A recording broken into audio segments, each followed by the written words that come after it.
Salut, c'est Vince, Histoire en vinyle, ici sur la série de vidéos In Tenebris qui ont pour objet d'extraire de l'obscurité, de mettre à la lumière des albums ou des groupes obscurs, peu connus, des amateurs de musique, de rock.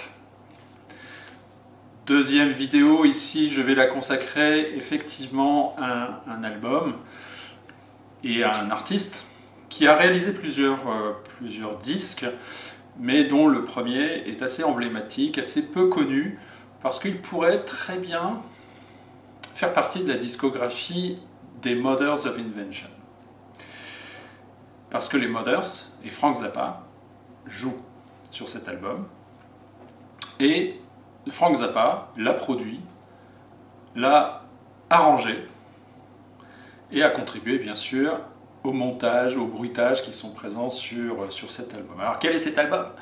Eh bien cet album, c'est un album de Wildman Fisher, An Evening with Wildman Fisher. La pochette déjà effectivement est plutôt surprenante. Vous sentez bien que vous allez avoir affaire à un grand cinglé.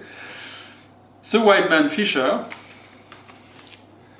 il a été effectivement découvert par Frank Zappa dans la rue, parce que c'est un chanteur de rue. C'était un chanteur de rue, Larry Fisher de son vrai nom. Et en fait, il offrait et sur une des faces, c'est un double album, sur une des faces de ce disque, vous avez effectivement toutes les petites chansons qu'il proposait de composer a cappella pour les personnes, pourquoi? A dime, c'est-à-dire un quart de dollar. Donc comme ça, il s'adressait aux gens dans la rue et puis il leur disait, écoutez, vous voulez entendre une chanson originale, je la compose pour vous là immédiatement, et à condition que vous me donniez un quart de dollar. Et voilà, et vous entendez comme ça plusieurs de ces petites chansons courtes a cappella. Donc un chanteur de rue, c'est quelqu'un qui a souvent vécu dans la rue, qui a fait plusieurs séjours dans les hôpitaux psychiatriques et qui finira malheureusement sa vie dans un hôpital psychiatrique. Il a été diagnostiqué, bon, c'est pour l'histoire, c'est pour vraiment jeter un petit peu de lumière sur cet album et ce personnage, schizophrène, paranoïaque, bipolaire, enfin bref, etc. Donc il a passé sa vie un petit peu entre la rue et puis les hôpitaux psychiatriques. Bref, il ne s'agit pas de ça ici, il s'agit de parler de musique. Alors, d'aucuns diront, mais qu'est-ce que c'est que ce truc? Par moments, c'est totalement insupportable. Et pourtant, il y a un réel effort de Frank Zappa. Vous l'apercevez, le Frank Zappa, ici au dos de la pochette, il est ici avec les Mothers, ils l'ont accompagné sur scène. Et bien d'en faire une œuvre musicale, parce que lui, Frank Zappa, considérait qu'en fait, Wildman Fisher, il avait des choses à dire. Et que nous devions consacrer un petit peu de temps à écouter ce qu'il avait à nous dire, et donc cet album, il est un petit peu consacré à cela. Alors, ça va s'échauffer entre eux, et puis ça va clasher à un moment donné. L'album sort en 1968, je l'ai peut-être déjà dit. Il y a quelque chose de poétique chez ce type, en fait, chez Larry Fisher, parce qu'il est profondément honnête.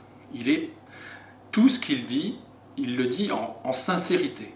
Et je n'ai pas pu m'empêcher d'être charmé par certains de ses propos, par certains de ses morceaux. Il y a un décalage forcé, puisque lui, c'est pas un musicien.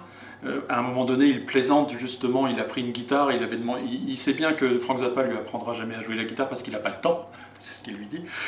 Donc il sait c'est pas un musicien, mais par contre, il est persuadé d'une chose, c'est qu'il va devenir plus célèbre que les Beatles.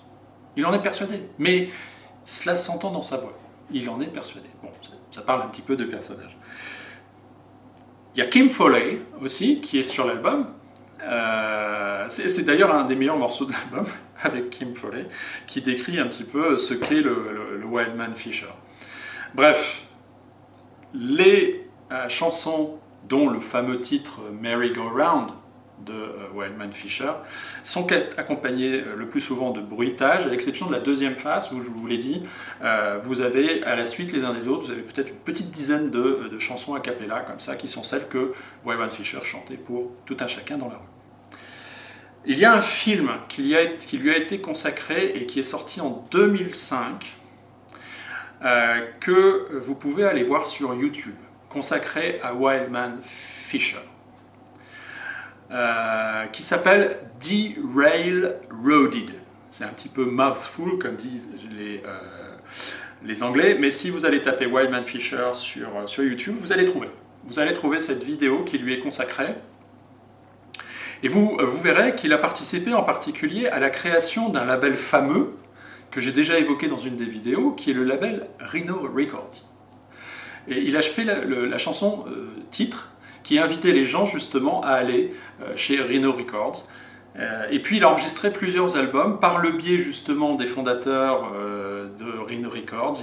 Il a enregistré au moins 3 albums avec des musiciens divers et variés.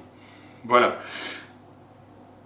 C'est une exhumation d'une obscurité et effectivement d'un disque rare parce qu'il est peu connu. Je pense qu'il peut se procurer encore assez facilement. Je ne suis pas persuadé qu'il ait bénéficié de réédition.